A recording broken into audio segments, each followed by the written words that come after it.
noite, queridos. Graça do Senhor sobre nossas vidas. Chegamos hoje a quase 2 da manhã, depois de uma semana em Porto Alegre, participando de retiro pastores e líderes, junto com outros queridos amigos aqui. Tempo muito precioso, mais de 70 cidades, 68 cidades do Brasil, mais Canadá, Bélgica e Argentina. Então foi um tempo muito precioso, é um tempo renovador para nós, revermos irmãos que passam pelas mesmas dificuldades, pelas mesmas lutas e também são vitoriosos na caminhada cristã. É muito bom. Cada ano que você vai, você vê o irmão perseverando. Aí o cara faz, é o 15º encontro. O meu é o 16º. Rapaz, o meu é o 20º. O meu é o 12º. Irmãos, isso é muito bom. Isso fortalece a nossa fé. Aleluia. Como a palavra que o Senhor nos trouxe aqui, é necessário perseverar. A igreja primitiva, aquela igreja que nós nos inspiramos tanto, olhamos com tanto carinho, temos como uma referência para nós, ela era uma igreja que perseverava. Perseverava no ensino dos apóstolos, perseverava no partir do pão, na comunhão e na oração. Então eram 4 pilares que a igreja primitiva perseverava, e a vida cristã é daqueles que são perseverantes. Amém? Glória a Deus. Irmãos, é muito triste, tá? Você deve passar por isso também. É muito triste quando você toma conhecimento de pessoas que do passado já caminharam com Deus e que hoje estão afastadas do caminho do Senhor. Quantos casos nós tomamos conhecimento, né? Quantos casos nós acompanhamos de pessoas que caminhavam aqui conosco, que nós conhecemos o rosto, conhecemos a família, conhecemos, e que hoje não caminham mais, não estão mais nos caminhos do Senhor. Eu não estou falando daqueles irmãos que deixaram de congregar aqui, estão congregando em uma outra localidade. Não é isso, estão firmes no Senhor, servindo ao Senhor. Não é disso que eu estou falando. Não estou falando aqui daqueles irmãos que estão passando por uma situação difícil na fé, uma situação de luta, estão passando estão desanimados. Não estou falando desses. Não estou falando desses. Estou falando daqueles que tiveram uma experiência profunda com o Senhor e que abandonaram a fé. Estão vivendo hoje por sua conta e risco. Você conhece alguém assim? Conhece. A gente conhece isso. Seja aqueles que admitem que estão nessa condição. Tem alguns que você encontra, já encontrei algumas pessoas, e você, quanto tempo que não vê, quando você pergunta, como é que você está? A pessoa, ele é sincero. Ele faz, eu não estou bem. Eu não estou bem, a gente ora, faz uma oração. Sejam esses que admitem que não estão bem, ou sejam aqueles que não admitem que não estão bem.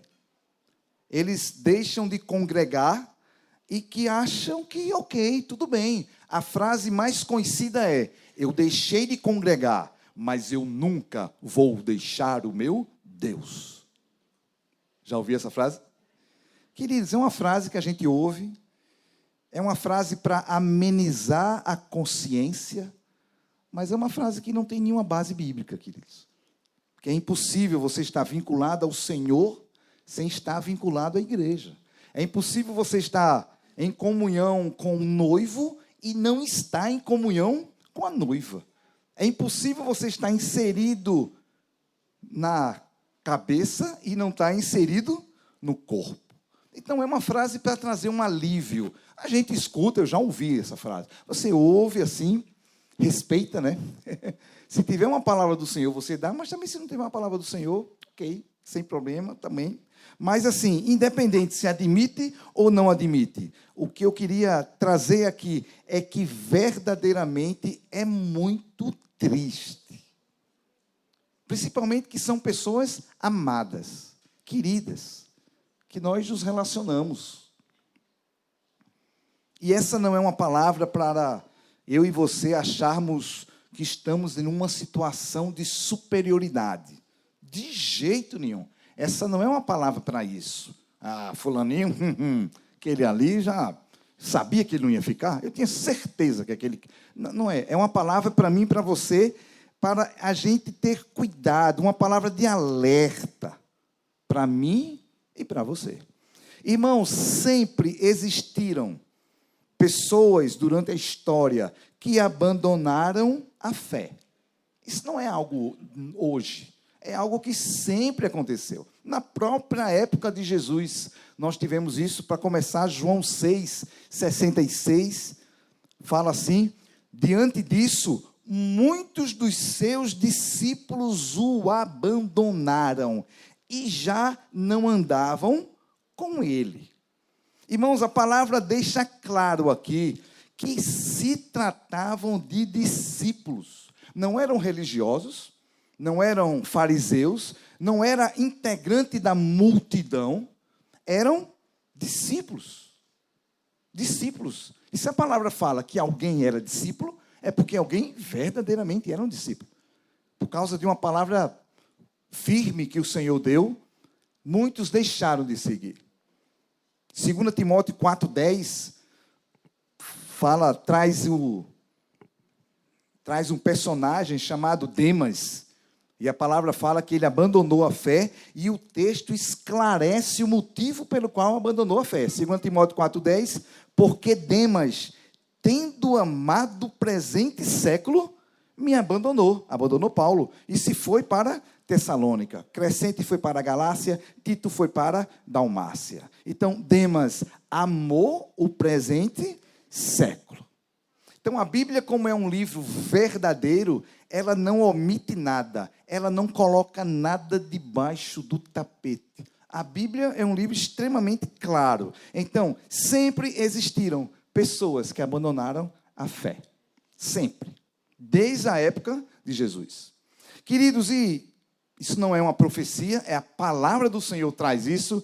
Sempre existirão pessoas que terão uma experiência com o Senhor e que, infelizmente, não vão conseguir continuar caminhando na fé. 1 Timóteo 4,1, ora, o Espírito afirma expressamente que, nos últimos tempos, alguns apostatarão a fé, por obedecerem a espíritos enganadores e a ensinos de demônios. É o que a palavra fala. Nos últimos dias. 1 Timóteo 1,19, a palavra fala que alguns naufragaram na fé.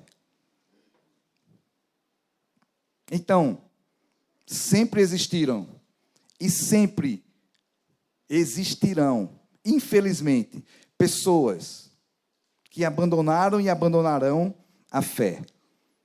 Mas eu quero profetizar para você que está aqui nesse salão, que isso não vai acontecer com você, nem vai acontecer comigo. Amém? Tu pode dizer amém? Aleluia. Aleluia. Pega na mão quem está ao seu lado assim, ó. Diz assim, ó. Ninguém solta a mão de ninguém. Nós vamos juntos nos encontrar no céu. Não sei nem se eu posso falar isso. Está gravando, é? Está tudo gravado, é? Diga assim, eu vou lhe procurar lá. Não sei nem se tem posso. Eu vou lhe procurar lá. Isso não vai acontecer nem com você, nem comigo. Amém? Aleluia. E nós profetizamos. Mas aqui, que aqueles queridos irmãos e parentes e amigos que hoje estão afastados do Senhor. Senhor, nós queremos dar uma palavra, Pai, no nome de Jesus. Que eles voltem para a casa do Pai, Senhor. No nome, começa a orar por uma pessoa que Deus colocou no teu coração agora. Pode ser um parente teu, pode ser um amigo. Senhor, levantamos mãos santas a Ti, Senhor. No nome de Jesus. E, Pai, queremos declarar que esse querido, essa querida, volte, Senhor, para a Tua casa, Senhor. No nome do Senhor Jesus, que agora, Senhor, nesse momento, Senhor, eles possam ter uma saudade, Senhor, uma saudade da vida que viviam, Senhor, uma saudade gerada pelo Teu Espírito no coração deles. No nome do Senhor Jesus. No nome do Senhor Jesus. Aleluia. Estamos juntos? Podemos caminhar ainda? Tranquilo? Irmãos, por isso que a palavra é repleta. A Bíblia traz várias e várias passagens para que eu e você, nós possamos guardar a nossa fé. Isso não, perseverar na fé, continuar na fé, não é fruto do acaso. Eita, infelizmente, fulaninho de tal, ele não foi sorteado. Na hora do sorteio lá, não saiu, então ele não foi sorteado para permanecer. Aí Douglas foi sorteado para permanecer. Irmãos, isso não é obra do acaso. De jeito nenhum. Por isso a palavra fala para que eu e você, nós possamos lutar, perseverar pela fé que o Senhor tem nos dado. E eu queria, nessa tarde, trazer aqui algumas ferramentas que o Senhor coloca à nossa disposição, para que eu e você possamos guardar a nossa fé. São ferramentas que o Senhor coloca para que eu e você possamos ter uma luta pela nossa fé eficaz. Amém? Aleluia? Uma luta eficaz. O Senhor disponibilizou ferramentas e eu queria tratar aqui contigo, tá? Ferramentas que integram o que a palavra do Senhor fala da armadura de Deus. Acho que há uns 2 meses atrás, Dani Souza esteve aqui conosco e ele ministrou sobre a 7ª arma. Quem está lembrado? A 7ª arma da armadura de Deus, que era o quê? Quem lembra? A oração. 7ª arma, oração. Então eu queria voltar um pouquinho, tá? E falar um pouquinho, tem muita coisa para falar, naquilo que puder, aquilo que o tempo der, só um pouco sobre essas outras 6 armas. Dani falou da 7ª, que é a oração, e eu queria retroceder um pouco e trazer algumas coisas que Deus tem falado no meu coração, tenho lido sobre isso, um pouco sobre essas 6 armas que fazem parte da armadura de Deus. Amém? Podemos orar mais um pouquinho? Senhor, mais uma vez, Senhor, nos apresentamos a Ti, Senhor, para sermos ministrados, Senhor, pelo Teu Espírito, Senhor, e pela Tua palavra, Pai. No nome do Senhor Jesus. Que a nossa mente, o nosso coração esteja rendido a Ti, Senhor. Rejeitamos toda dispersão, toda inquietação, toda angústia, no nome de Jesus, toda opressão na nossa mente, toda mente vagarosa, Senhor, toda mente perdida, Senhor. No nome do Senhor Jesus, nós damos uma ordem que o nosso coração se renda à Tua palavra e ao Teu Espírito, Senhor. No nome do Senhor Jesus. Aleluia. Bendito seja o nome do Senhor. Irmãos, a maioria dos estudiosos da Bíblia confirmam, ratificam que Paulo foi o autor da carta de Efésios. A grande maioria confirma isso. Paulo escreveu essa carta quando estava preso em Roma, mais ou menos 60 até 63 depois de Cristo. E nessa ocasião que ele estava preso, além de Efésios, os biblistas falam que ele também escreveu Filipenses, Colossenses e Filemão nessa situação. E na condição de preso romano, guardado pelo exército de Roma, Paulo tinha muito contato com os soldados romanos. Estava preso, guardado por eles. E foi nessa situação que ele se inspirou. Houve uma inspiração do Espírito Santo, observando as indumentárias daquela farda romana. Ele se inspirou pelo Espírito Santo e nos fez essa alegoria, falando das armas de um soldado romano, trazendo das armas para que eu e você possamos lutar pela nossa fé. Vamos ler Efésios 6, 10 a 18. Tu pode colocar, por favor? Quanto ao mais, sejam fortalecidos no Senhor e na força do seu poder. Vistam-se de toda a armadura de Deus para poderem ficar firmes contra as ciladas do diabo. Porque a nossa luta não é contra a sangue e a carne, mas contra principados e as potestades, contra os dominadores desse mundo tenebroso, contra as forças espirituais do mal nas regiões celestiais. Por isso, peguem toda a armadura de Deus, para que vocês possam resistir no dia mau. E depois de terem vencido tudo, permanecer inabalável. Portanto, fiquem firmes, cingindo-vos com a verdade e vestindo a couraça da justiça.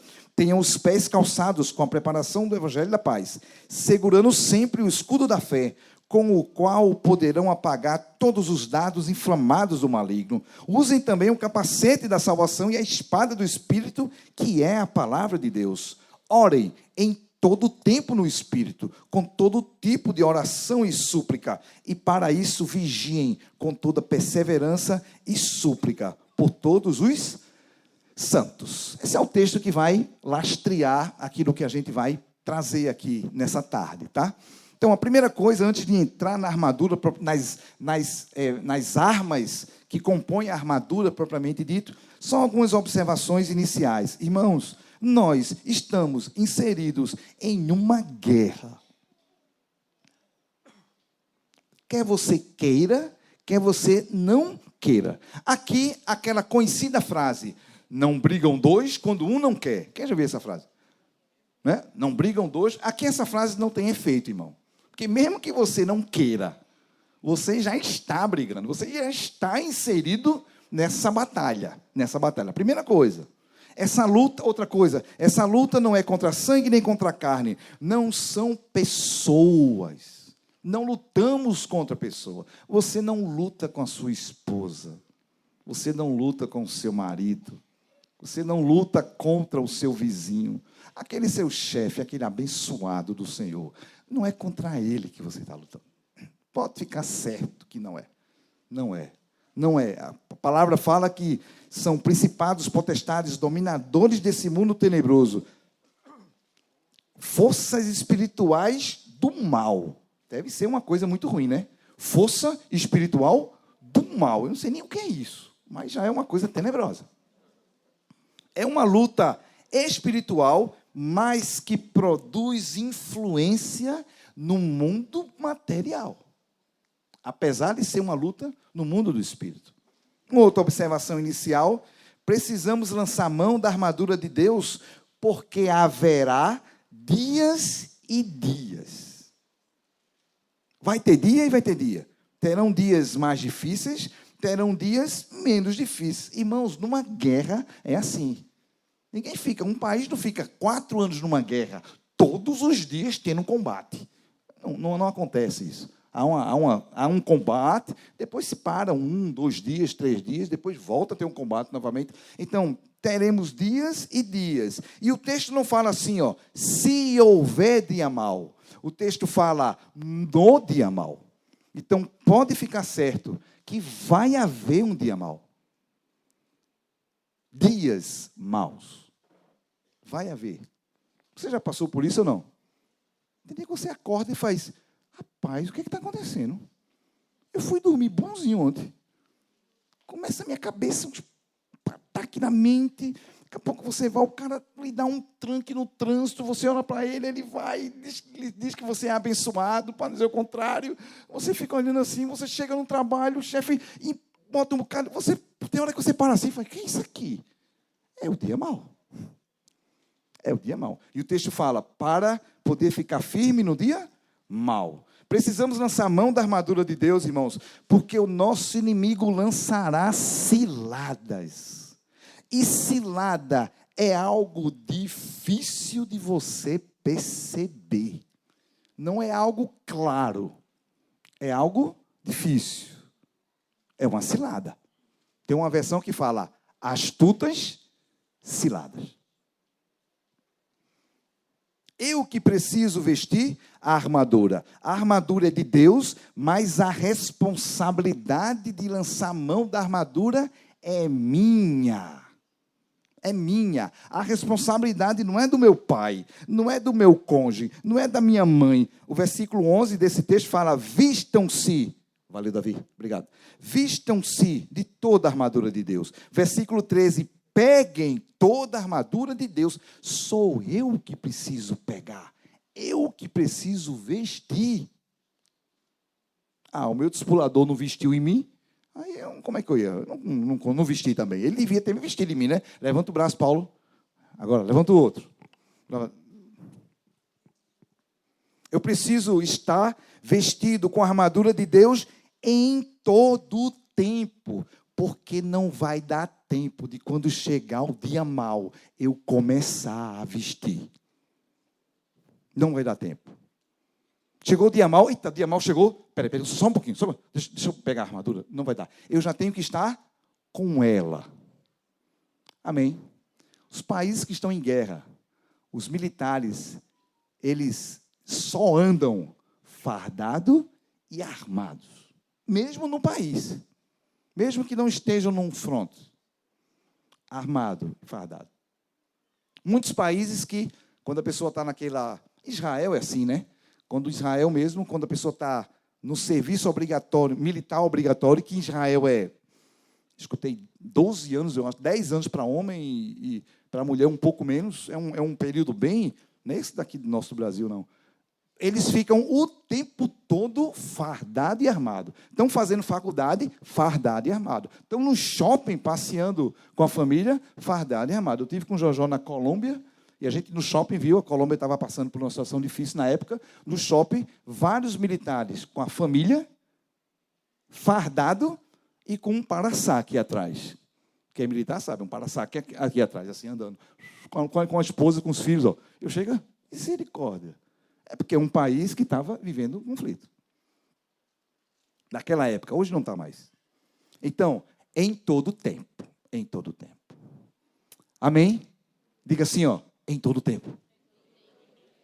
Hoje, amanhã, depois. Terça, quarta, quinta. Em todo tempo. Aleluia. Amém. Vamos tentar ver devagarinho. Cada um. Vamos lá. Primeira arma, o cinto. Versículo 14 fala: cingindo-vos com a verdade. Aqui fala do cinto, irmãos. O cinto era a primeira peça que um soldado romano colocava. Depois que ele estava com a roupa dele, a primeira peça que ele colocava era o cinto, e era uma peça fundamental, cobria completamente o abdômen, e no cinto ele pendurava no cinto outras indumentárias. Então, além de prender as vestes, tá? O cinto ele conseguia ajustar a couraça e conseguia colocar o suporte onde ele ia colocar a espada. Bota aí, meu. Tentei pegar uma foto de um cinto. Consegue? Isso era mais ou menos assim. Não é tão parecido, mas era mais ou menos assim um cinto de um soldado romano na época em que Paulo escreveu essa carta, tá? Mais ou menos assim. Obrigado, meu. Pode voltar, pode tirar. Na alegoria aqui, Paulo compara essa peça com a verdade. Então, o cinto é a verdade.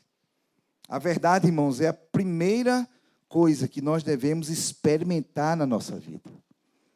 Primeira coisa, devemos estar bem cingidos com a verdade. A verdade precisa envolver a nossa vida, abraçar a nossa vida, nortear a nossa vida.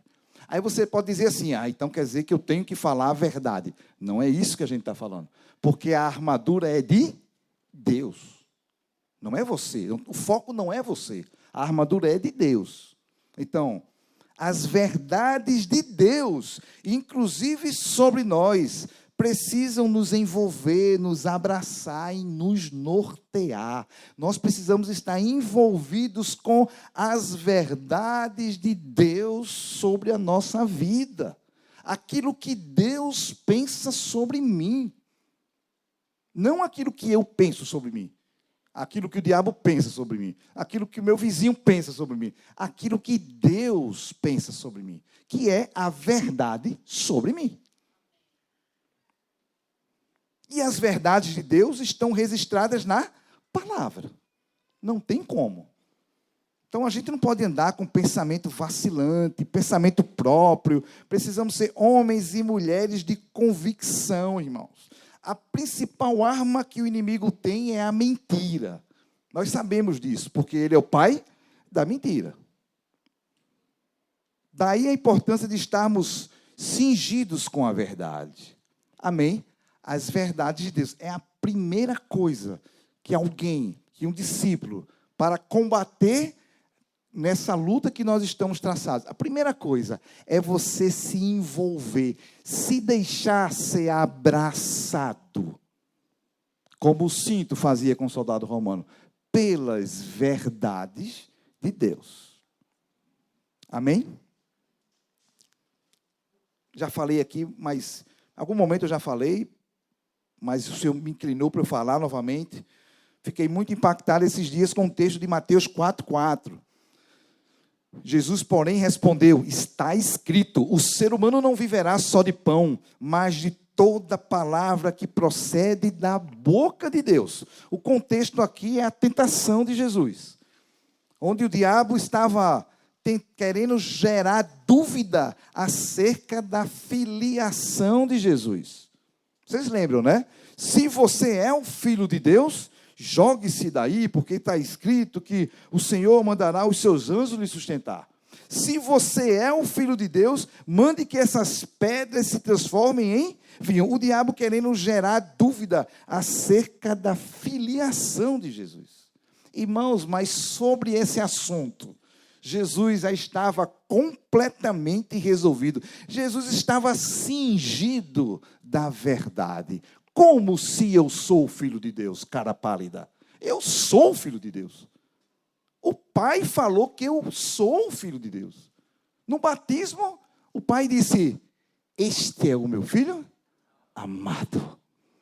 Um pouquinho antes dele ir para o deserto. Um pouquinho antes. Logo depois do batismo, ele foi para o deserto. Jesus foi envolvido por essa verdade. Este é o meu filho amado, em quem eu tenho todo prazer. Eu gosto muito da versão de Lucas 3:22, que a versão de Lucas 3:22 diz assim, 22 diz assim, ó: veio uma voz que dizia: tu és o meu filho amado. Aleluia, direto. Tu és o meu filho amado. Em ti, é isso, né? Você é o meu filho amado. Em você eu me agrado. Jesus estava alimentado, irmãos, pela verdade de Deus, então não tinha dúvida sobre a filiação. Qual era a dúvida? Se tu és filho de Deus, como se eu sou filho de Deus? Claro que eu sou. Eu acabei de ouvir o meu pai falando que eu sou filho de Deus. Como é que tu ainda vem perguntar se eu sou filho de Deus? Tu está maluco. Isso é alguém que caminha cingido com a verdade. Não caminhamos pelos nossos sentimentos, pelos nossos pensamentos, pela nossa vontade. O inimigo lança mentiras, enganos sobre nós. Irmãos, precisamos estar seguros nas verdades de Deus sobre a nossa vida. Amém. Esses dias, no retiro de pastor, acho que foi no pré-retiro, escutei uma frase lá, um irmão disse uma frase que era assim, ó: frase sobre sentimentos. Eu digo, opa, deve ser uma frase bem interessante, né? Sentimentos. Ele disse assim, ó: os sentimentos são como uma criança pequena sentada no banco de trás do carro, cantando, falando, brincando. De repente, ela começa a chorar. Está tudo bem ela estar com você no carro, não tem problema. Mas não podemos deixar que ela vá para o banco do motorista guiar o carro, só porque ela está chorando. Isso é um sentimento. Aí eu estou dirigindo um carro, bota a cadeirinha do bebê, né? E aí o menino fica ali brincando uma viagem, daqui a pouco ele vai começar a chorar, dependendo da idade. Aí você, tu está chorando, por que você está chorando? Porque eu quero ir para a direção. Você quer ir para a direção? Venha, venha. Irmão, ninguém faz isso, irmãos. Assim são os sentimentos. Precisamos saber as verdades de Deus, as verdades que procedem de Deus. Precisamos nos apegar a essa verdade, mas precisamos também declarar essa verdade. Declarar. Jesus falou com a sua boca, está escrito. Nem só de pão viverá o homem, mas de toda palavra que procede da boca de Deus. Amém? Aleluia? Podemos falar algumas verdades? Você pode aí, de onde você está? Declara uma verdade de Deus, da palavra sobre você. Vamos ver? Bom, podemos? Quem vai ser o primeiro? Calma, não precisa empurrar, irmãos. Um de cada vez. Uma verdade? Eu sou assentado em Cristo. Amém. Aleluia. Aleluia. Que coisa linda. Que coisa linda, Fábio. Amém. Está comigo até a consumação dos séculos. Aleluia. Sim, Jesus. Que dá a vida pelas suas ovelhas. Que bênção. Aleluia, irmãos. Quantas verdades, irmãos, nós temos. Nós precisamos nos encher dessa verdade. E precisamos declarar essa verdade. Amém? Declarar com a nossa boca. Primeira verdade. Aliás, a primeira arma é o quê? O cinto da verdade. Verdade de Deus. Segundo, couraça. Versículo 14. Vestindo a couraça da justiça. Existiam na época diversos tipos de couraça que os soldados romanos usavam. A mais conhecida chamava-se lorica segmentada. Que nome esquisito. Lorica segmentada. Era composta por tiras de metal que se sobrepunham e eram articuladas com dobradiças e fivelas e parecia que fazia um casco que protegia completamente o soldado. Bota aí, mais ou menos o que era. Era mais ou menos assim. Protegia completamente o soldado romano daquela época. Obrigado. A palavra couraça tem a mesma raiz da palavra coração.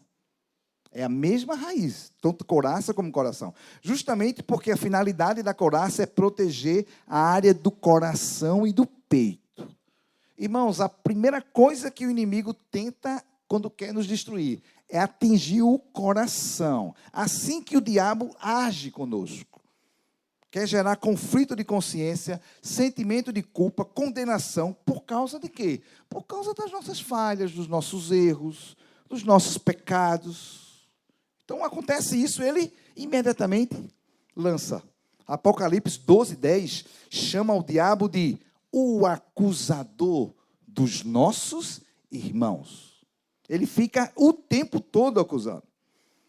Para nos protegermos desses ataques, precisamos fazer 3 coisas. Existem outras, mas eu coloquei 3 aqui, que o Senhor falou comigo. 3 coisas importantes. Primeiro, reafirmar a nossa sujeição a Cristo. Primeira coisa, reafirmar que eu tenho um Senhor sobre a minha vida, através da minha boca e com a minha vida. E é com as minhas atitudes. Reafirmar que eu tenho um Senhor. Segundo, recordar que Cristo é a minha justiça. Cristo é a minha justiça. Não são os meus méritos, e sim a justiça de Deus, que foi plenamente satisfeita em Cristo. Cristo satisfez a sua justiça em Cristo. Não é que a justiça de Deus ficou fora, não houve, Deus mudou, de jeito nenhum. A justiça de Deus tinha que ser eficaz, e foi eficaz na vida de Cristo. Porque pela graça, vós sois salvos, Efésios 2:8, mediante a fé, isso não vem de vós, é dom de Deus. E o terceiro, temos que praticar e confessar os nossos pecados toda vez que nós pecamos. Toda vez. Assim vamos viver com a consciência limpa. Se confessarmos os nossos pecados, Ele é fiel e justo para perdoar os nossos pecados e nos purificar de toda injustiça. 1 João 1:9. Confessamos a Deus para receber perdão e paz. Confessamos uns aos outros para recebermos ajuda, para conseguirmos nos libertar de situações que vivem nos cercando. Aleluia. Glória a Deus. Então,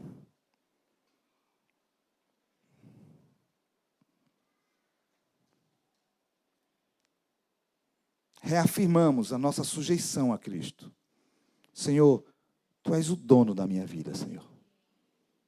Tu és o dono da minha vida. Recordamos que a nossa justiça é em Cristo. E nós temos a prática de abrir o nosso coração e confessar os pecados. Amém? Aleluia? Segunda arma. Então você já está aí com... Está com o quê? Qual é a primeira arma? Está com o cinto da verdade. Aí agora você botou o quê? Coraça. Imagina tu assim. Cinto da verdade. Agora a coraça da justiça. Ainda está vulnerável. Vamos continuar. Terceiro, calçado, versículo 15. Tenham os pés calçados com a preparação do evangelho da paz. Antigamente era comum os soldados romanos fazerem longas caminhadas, porque as províncias eram longe uma da outra. Essa armadura era pesada, 30 a 50 quilos, mais ou menos, essa armadura. Então, tinha que ter um bom calçado. E o calçado era chamado de cáligas. Cáligas. Bota aí um cáligas para a gente ver. Era mais ou menos assim. Isso aí está meio, eu estou achando muito romântico isso aí. Não estou achando que era um pé limpinho desse jeito, hein? Rapaz, difícil, tá? O soldado devia estar com a unha toda, mas é mais ou menos assim. Era muito resistente, tá? Mais ou menos isso. Então, continuando. Irmãos, o calçado de um soldado é importantíssimo porque permite ele marchar, avançar, ele conquistar. Não existe soldado andando descalço. Você já viu um soldado na rua, aí do exército, da polícia, todo paramentado e descalço. O cara ia dizer, rapaz, está sem dinheiro mesmo, viu? O cara está nenhum... Queridos, isso quer dizer que onde quer que eu chegue, onde quer que você chegue, o evangelho deve chegar. Se eu estou calçado, eu cheguei, é sinônimo do evangelho chegar. Eu cheguei é sinônimo da palavra de Deus chegar. Eu cheguei é sinônimo do próprio Cristo chegar. Todos nós já sabemos isso, Mateus 28, 19. O texto fala, portanto, indo, façam discípulos de todas as nações. Aí essa versão fala, vão e façam discípulos. O original, essa versão, essa palavra significa, portanto, indo. Eu não sou professor de português, Raquel está aí não, né? Nem Raul. Está aí, Raquel. Me desculpa, tá, Raquel? Se eu falar, mas se eu não estou enganado, gerúndio é o tempo verbal do movimento. Estou certo? Indo. Portanto, indo. Então, indo significa todo lugar, em todo tempo, faço discípulos, trabalhando, estudando, me relacionando. Eu não preciso de uma campanha evangelística para evangelizar. Não tem nenhum problema se tiver a campanha evangelística, eu vou evangelizar, mas eu não dependo de uma campanha evangelística. Não dependo. Porque aonde eu estou calçado com as sandálias, com o evangelho da paz. As boas novas que conseguem trazer paz para quem está desesperado, está comigo. Se eu saio e não proclamo o evangelho onde eu estou saindo descalço. E não é bom andar descalço. É verdade ou não é? Mas se eu estou calçado, aonde eu estou, o evangelho que vai trazer paz vai ser pregado. Irmãos, isso é uma maneira de nos proteger de golpes que o inimigo tenta colocar sobre nós. Porque nós saímos do marasmo, saímos da ociosidade, cumprimos o propósito da nossa existência. Cooperamos, como o Fernando ministrou esses dias, cooperamos para fazer convergir tudo em Cristo. Eu consigo cooperar. Então, a minha mente não fica ociosa. A minha mente não fica completamente vazia. Eu não me meto em confusão, não me meto em fofoca, eu não fico olhando a vida de ninguém. Porque eu estou conectado no projeto de Deus. O projeto de Deus é o meu projeto. Eu estou envolvido com os projetos de Deus. Amém. Aleluia. Isso é o caminhar calçado com o evangelho da paz.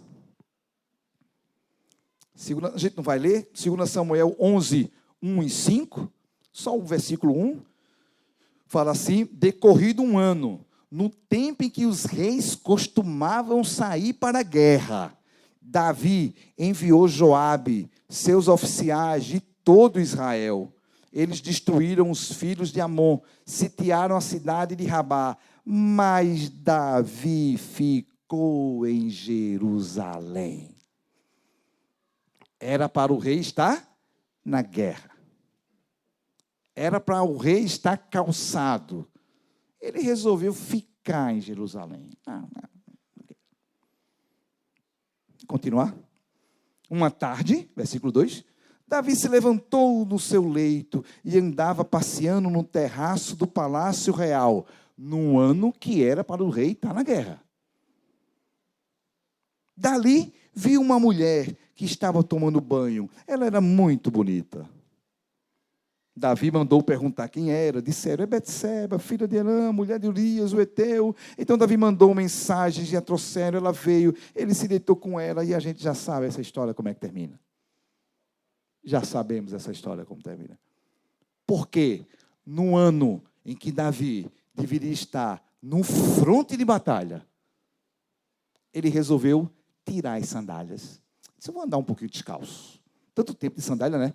Fica ruim às vezes, né? Vou tirar um pouquinho, vou andar um pouquinho. Quero fazer, como é? O pessoal fala, terra, aterramento. Tem uma história, né? Fazer aterramento. É andar com o pé na terra. Vou fazer um aterramentozinho aqui. Irmãos, e aí? Deu bom ou deu ruim isso aí? Hã? Deu péssimo, irmãos. Então, queridos, quando nós expressamos a vida de Cristo, já é um cartão de visita onde a gente chega. As pessoas sabem os nossos valores, os nossos princípios, a nossa maneira de viver. A gente corta o mal pela raiz. A melhor coisa do mundo você chegar é você evangelizar logo o seu setor de trabalho. Porque a pessoa já, esse aí é crente. Não, isso aí não vou nem me meter com esse cara, que esse cara é crente. Acabou, você já protegeu. Aleluia. Protegeu. E ninguém vem com nenhuma proposta para você. Porque ficam com vergonha, a maioria. Fica com vergonha. Agora, se você fica sendo um agente secreto de Cristo, você está descalço. E descalço, você pode se ferir. Então, a terceira arma é calçado do Evangelho. Significa ocupado nos projetos de Deus. Deus tem os seus projetos. E eu preciso me ocupar nos projetos de Deus. Amém? Aleluia? Aleluia? Diga para quem está seu irmão, ó, ocupe-se nos projetos de Deus. Show toda ociosidade. No nome do Senhor Jesus. Aleluia. Glória a Deus. Amém. Quarto. Estamos terminando. São 6, né? Escudo.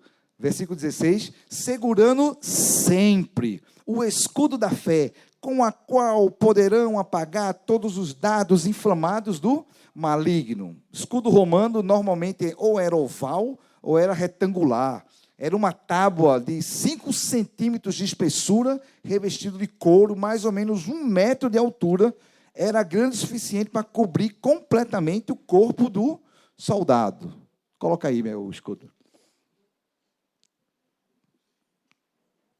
Normalmente eles umedeciam para que, quando pudesse apagar as flechas incendiárias que eram enviadas contra o exército. Então, por favor, pode tirar. O inimigo dispara dardos, irmãos, contra nós. Flechas incendiárias que são pensamentos e sentimentos enganosos. Irmão, como a gente está passivo a isso, irmão? Como irmão? Você olhar para um irmão assim, olhar para Diógenes assim e dizer, eu acho que Diógenes não está gostando dessa pregação, não. É brincadeira, viu, irmãos? É só. Eu vi que ele já olhou de lado umas 3 vezes. Irmão, de onde é que eu tirei isso, irmão? Diógenes, meu amigo. Caminhamos juntos há tantos anos. Meu amigo. De onde é que essas coisas vêm? Já parou para pensar? Vinha assim do nada. E você parar assim, pegar e dizer, e se eu pulasse do 8º andar? Aí você, eu estou doido? Por que eu estou pensando isso? Irmãos, são dados. Só sou eu que passo por isso, não. Dados. Pensamentos assim. Irmão, Satanás aproveita momentos difíceis, de conflito, de desânimo, para disparar flechas mentirosas, irmãos. Por isso que a palavra fala que eu preciso segurar sempre. Sempre. Às vezes você vem já aconteceu isso, você termina um congresso, um retiro de carnaval, o céu descendo na terra, na chácara. Você, um mover do Senhor, você vendo pessoas sendo transformadas, vidas sendo restauradas. Quando você chega na quinta-feira, você começa a ser atacado. Você diz, rapaz, o que foi que houve? Como é que está vindo essas coisas? Irmãos, são dados que vêm. Nós precisamos levantar o escudo da fé. Deus providenciou um escudo. Irmãos, nós já vimos isso aqui. A fé é um presente de Deus. Ninguém pode ter a capacidade de produzir fé. Ninguém, por mim. Né? Faça uma cara de fé aí. A gente não tem. Fé é um presente que Deus dá a mim e dá a você. Mas nós podemos exercitar a fé que nós temos recebido. 2 Tessalonicenses 1:3 fala assim: irmãos, devemos sempre dar graças a Deus por vocês, como convém. Está na minha versão, tá, né? Como convém, pois a fé que vocês têm cresce cada vez mais. E o amor que todos vocês têm uns pelos outros vai aumentando. A fé e o amor podem aumentar. Eu posso crescer na medida de fé. 2 Coríntios 10:15.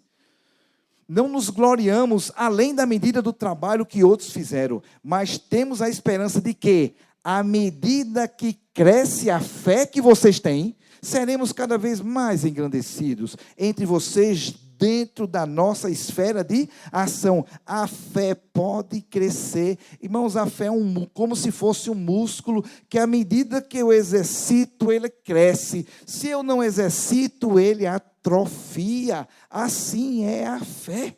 Alguns acham que a plenitude da fé vem da noite para o dia.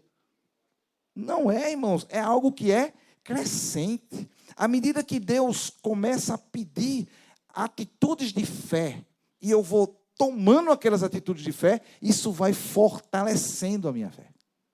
Fortalecendo. Antes de o Senhor pedir Isaac, o que é que ele disse? Sai da tua terra, da tua parentela, para um lugar que eu vou te mostrar. Começou. Não foi logo de primeiro Isaac. Isaac é uma prova muito grande. Mas Abraão estava exercitado na fé. Então Deus, ele quer exercitar a nossa fé. Amém? Aleluia? Vou exercitando esse músculo e a minha fé vai sendo fortalecida e eu vou ficando menos vulneráveis aos ataques, irmãos. Uma flecha que gastava 10 minutos rodando na minha cabeça. Quando eu estou com a minha fé exercitada, ela passa 30 segundos. E ela, vai-se embora. Ela ricocheteia no escudo. Levantou o escudo, bate e ricocheteia. Agora, quando a gente está com a nossa fé atrofiada, fica aquele pensamento rodando. É ou não é? Não balança a cabeça não, que você se entrega. É brincadeira. Estou brincando. Fica assim rodando. Aí passa um dia, passa 2 dias, passa 3 dias. Por isso temos que levantar o escudo da fé. Judas 1:20 Isso aqui foi ministrado nesse retiro conosco, no pré. Mas vocês, meus amados, edificando-se na fé santíssima que vocês têm, orando no Espírito. John trouxe para nós que a oração em línguas, ela exercita a nossa fé. Não a oração para ser interpretada numa reunião, não é isso que eu estou falando. É a oração para a sua edificação pessoal. Isso é uma prática que vai exercitando a tua fé. Isso aqui é como se fosse um... Você começa... Começa a orar é aqui, ó. Você está exercitando a tua fé. Como eu admiro a vida do John. Nós conhecemos o John. John é... Quem tem dúvida disso, irmãos? O John ora ali em línguas o tempo todo. É a fé sendo exercitada. A fé sendo exercitada. No nome do Senhor Jesus. Amém? Então, se em algum momento eu percebo que eu estou desanimado, incrédulo, desesperançoso, irmãos, eu preciso me examinar, porque pode ser que eu tenha sido atingido por alguns dardos inflamados do maligno. E o que é que eu faço, Paulo? Quando eu levantei o escudo, o dardo já tinha entrado. Não deu tempo de eu entrar. Eu preciso pedir ajuda, irmão. Por isso que a gente vive em família. Por isso que a gente não é uma massa. A gente tem vínculo. Eu preciso pegar e dizer, querido, eu estou desanimado. Eu não sei o que é. Aconteceu alguma coisa? Não aconteceu nada. Eu me acordei assim hoje. Sei lá. Tem uma frase que fala, sei lá, entende? Né? Eu acordei assim. Irmãos, e socorremos uns aos outros. Por favor. Eu lembrei aqui agora, eventualmente o inimigo traz uma mentira.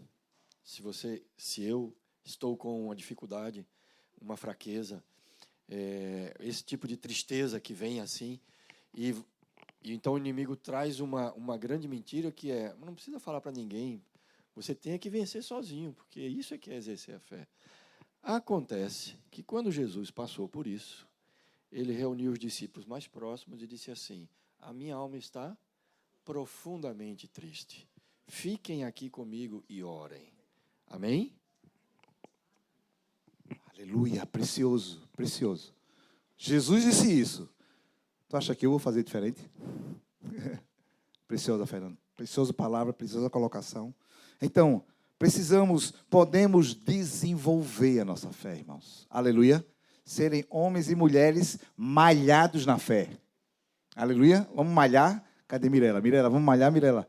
Malhar a nossa fé, não apenas o físico, mas malhar a nossa fé. Aleluia. Então, cinto da verdade, couraça da justiça, já estou calçado com a preparação do Evangelho da Paz, já estou com o escudo da fé. Aleluia. Tu consegue te ver aí? Aí o quinto é o capacete da salvação. Versículo 17, usem também o capacete da salvação.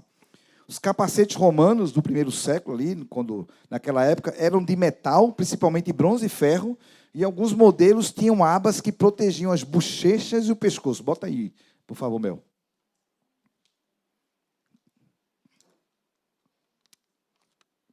Está muito limpinho esse soldado, né? Muito... aqui atrás também. Bom, a internet disse que era o cara, né? Não sou eu, não estava lá, não dá para a gente... Obrigado, Mel. Se preparou para a foto. Isso daí, Seroto, vai estar uma foto. O cara... Irmãos, o capacete protege a cabeça do soldado. Numa guerra, a cabeça é um outro local que normalmente se tenta acertar, né? Quem já fez aqui aula de tiro ao alvo, já treinou na academia. Aureliano sabe disso, Everton sabe disso também. Cadê Gabriel? Cadê o nosso mais novo policial? Lucas não está aqui. Lucas também sabe. Queridos, onde tem o 10 é na cabeça e nessa região aqui. É a região do 10. Para você ter a maior nota. Tem que ser no centro, porque são locais que você consegue tirar de combate a pessoa, o seu oponente. É aqui e aqui. Então, a cabeça é um outro local extremamente importante. Irmãos, então, estar protegido com o capacete da salvação significa reconhecermos Jesus como autoridade máxima da nossa vida constantemente. Constantemente. Romanos 10, 9, diz assim, Se com tua boca você confessar Jesus como Senhor e em seu coração crer que Deus o ressuscitou dentre os mortos, você será salvo. Irmãos, Jesus, ele é nosso Salvador, mas antes dele ser o nosso Salvador, ele precisa ser o nosso Senhor. Se você confessar a sua boca que Jesus é o seu Salvador, não, que Jesus é o seu Senhor. Essa palavra significa Kyrios.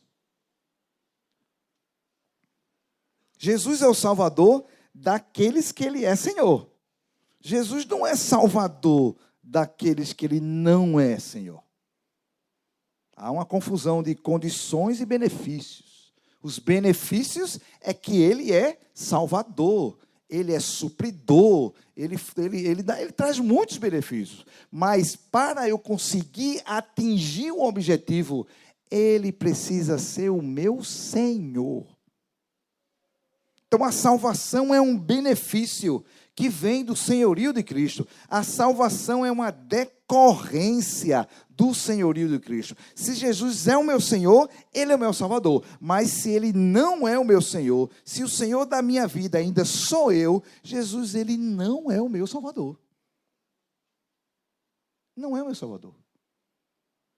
Estou protegido com o capacete da salvação, quando verdadeiramente Jesus exerce a autoridade máxima em todas as áreas da minha vida. Se ele é o meu Senhor, eu tenho convicção de que ele é o meu Salvador.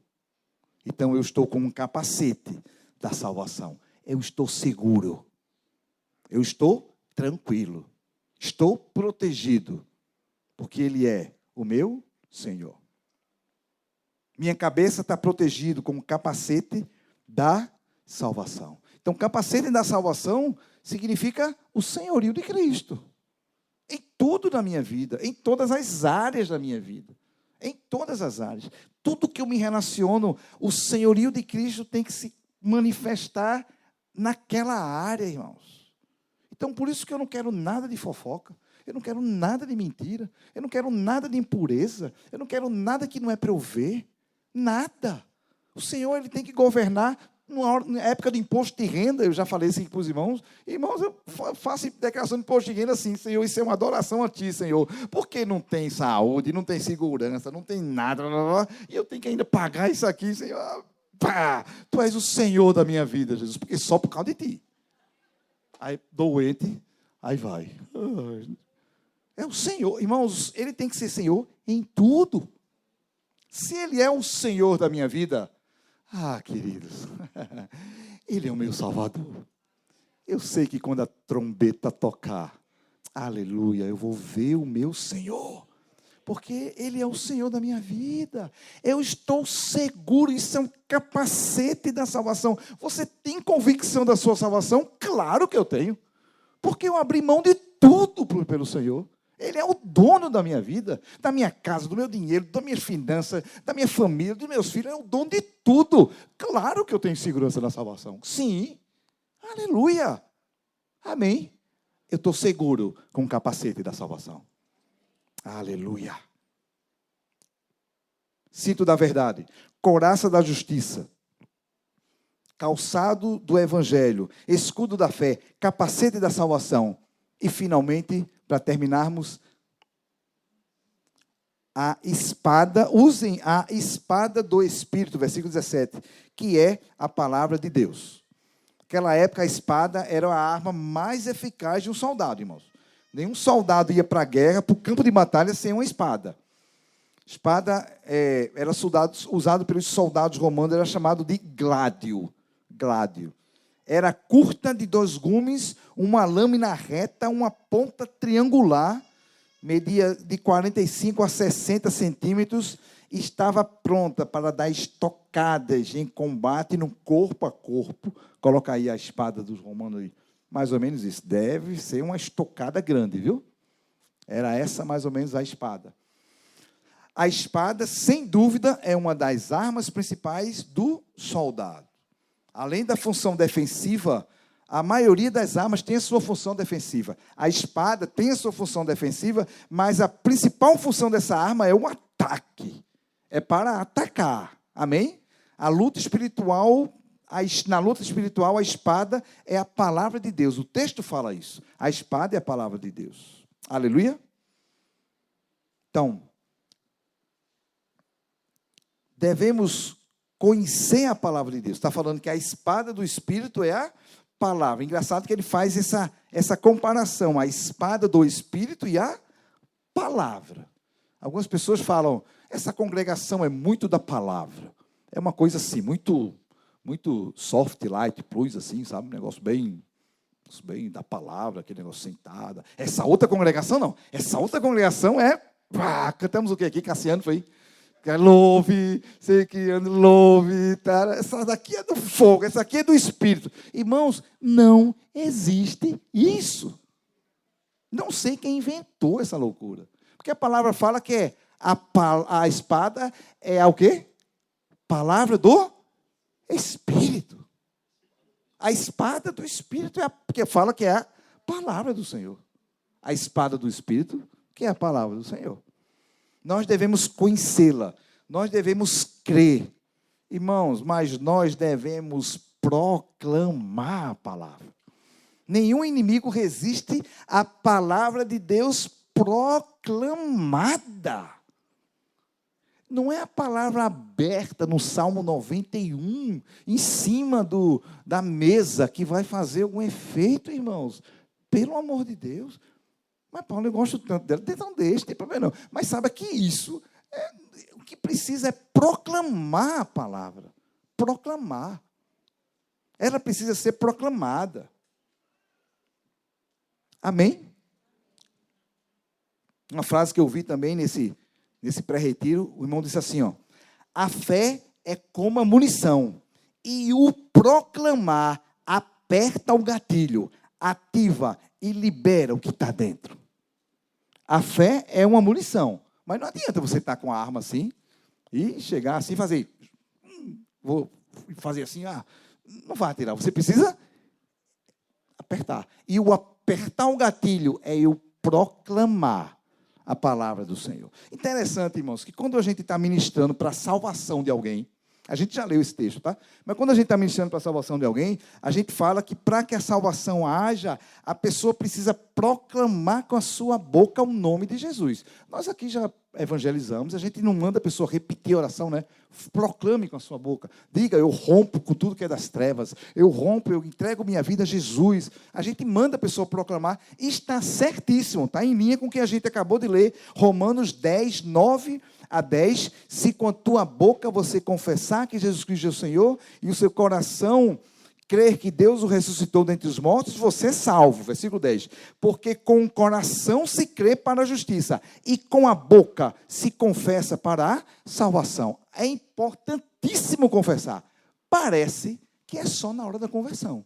Depois que a pessoa se converte, em que se converteu, durante a caminhada, a gente acha que apenas a leitura da Bíblia, entender, interiorizar, ouvir, crer no coração é suficiente. Irmãos, eu tenho aprendido que isso não é verdade, irmãos. A palavra precisa ser proclamada. Proclamada com a boca. Com a boca. Do mesmo jeito que é na conversão. Do mesmo jeito que é na conversão. A importância de proclamar com a boca. Aleluia. As verdades do Senhor. Então eu quero, na hora do ataque, quero proclamar que eu sou filho de Deus. Eu sou. A Bíblia fala que todos quanto o receberam. Eu recebi a Jesus. Deu-lhes o poder de serem feitos filhos de Deus. Eu sou filho de Deus. Irmãos, proclamar. Paulo, vai achar que eu estou ficando doido? Pode ser. Ok, não tem problema. Irmãos, mas isso faz efeito, irmãos. Isso não é um positivismo. Isso não é ficar repetindo palavra. Eu sou filho de Deus, eu sou filho de Deus. Não, não, de jeito nenhum. Eu preciso crer no coração e eu preciso proclamar com a minha boca as verdades de Deus. Aleluia. Então, cinto da verdade. Cadê o cinto? Coloca o cinto aí. Está imaginando tu com o cinto? A gente viu aqui, não foi? Couraça da justiça, a segunda peça. Calçado com o evangelho, a preparação do evangelho da paz. Escudo da fé. Pega o escudo. Capacete da salvação. E a espada do Espírito. Irmãos, eu falo com muita clareza. Paulo está ali também. Aureliano está. Eu já fiz muito isso, irmãos. Para ir para a rua, você tinha que trocar de roupa, colocava o colete, pegava o cinto, botava a arma, botava não sei o que lá. Quando eu comecei a ministrar essa palavra, eu me lembrei muito. Que assim é assim hoje. E assim era com os soldados romanos. E assim é com a nossa vida, irmãos. Nós precisamos o tempo todo estar com a armadura de Deus. Então, com esses 6 recursos, mais o 7º, que a gente não vai falar aqui, porque Dani ministrou com muita graça para nós, mais o 7º, nós estaremos habilitados, irmãos, para lutarmos e guardarmos a nossa fé. Para terminar, Judas 1:3 fala: amados, quando eu me empenhava para escrever-lhes a respeito da salvação que temos em comum, senti que era necessário corresponder-me com vocês para exortá-los, animá-los a lutar pela fé que uma vez por todas foi entregue aos santos. Nós recebemos uma fé. Nós precisamos lutar por ela, irmãos. Lutar. No nome do Senhor Jesus. E podemos dizer com Paulo: completei a carreira. Combati o bom combate.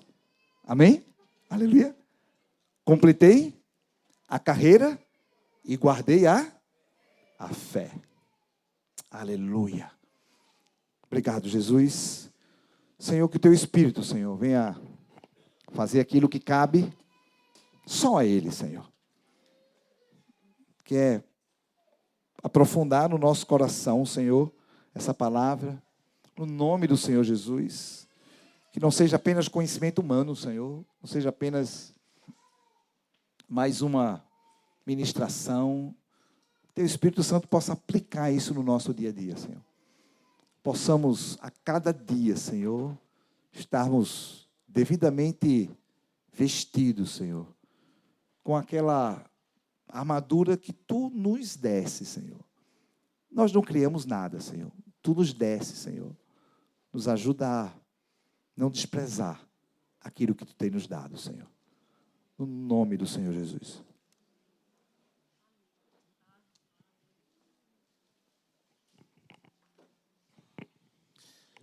Nós vamos cear. Amém? Glória a Deus.